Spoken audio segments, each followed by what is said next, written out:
أعوذ بالله من الشيطان الرجيم اشتروا بآيات الله ثمنا قليلا فصدوا عن سبيله إنهم ساء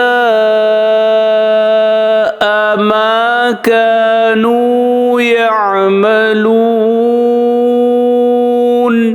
सूरत तौबा आयत नंबर 9। ये लोग अल्लाह की आयतों के एवज़ थोड़ा सा फ़ायदा हासिल करते हैं और लोगों को अल्लाह के रास्ते से रोकते हैं। बिलाशुबा बुरे काम हैं जो ये करते हैं।